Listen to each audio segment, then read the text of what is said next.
Hi there guys, so today we're going to carry on talking about this idea of growth mindset and how it's not just a thing that you have to think about, it's something that actually is contained within your very biology. So again, just to very quickly recap, growth mindset is basically the idea that if you try hard at something, you will get better, whether it's a physical skill, a mental skill, whatever, okay? You have it within your biology to upgrade yourself. That's versus what we call a fixed mindset, which is where you believe that you have a physical set point that cannot be changed. I am so intelligent, I am a good or not so good sportsman. It's where you basically set these limits on yourself and say, that's how it is and it will never change, okay? And what I'm trying to show you is that actually it's inbuilt in you, this idea of this growth mindset. It's not something you have to really think about, it's something that your biology takes care of. So I'm trying to get to the science behind what we're talking about.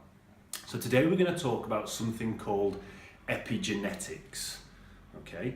Now epigenetics basically is the new study of proteins that sit on top of your genetic code. So you've got your basic genetic code, which is fairly fixed, but then you have these epigenetics that sit on top of it, which change the expression of your genes.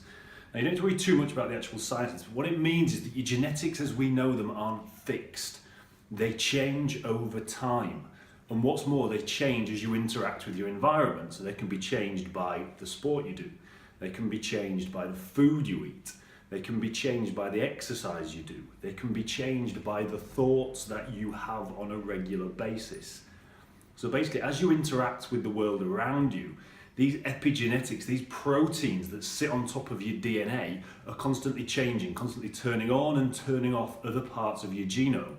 So literally on a genetic level, you are changing all the time.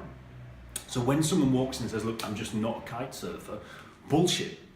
You might not be at the moment, but by the time you leave after a week, after 2 weeks, after 3 weeks, your very genetics will have changed on a very basic level to be expressing the genes of a kite surfer. Now I know that's slightly far-fetched, but you know what I mean, okay? This idea that your actual genetics will change as you practice something over and over and over and over again. It's not just your brain, like we talked about the other day with neuroplasticity that change, it's your actual genes.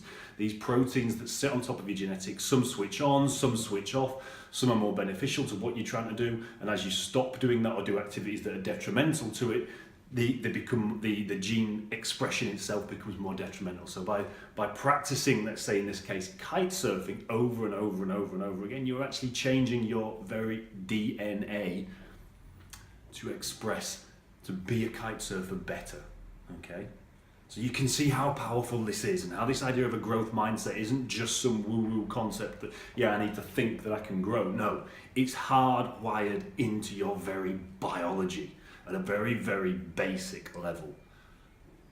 Okay, hope that was, some of you found that interesting, hope some of you found it useful, and we'll speak to you again in the future.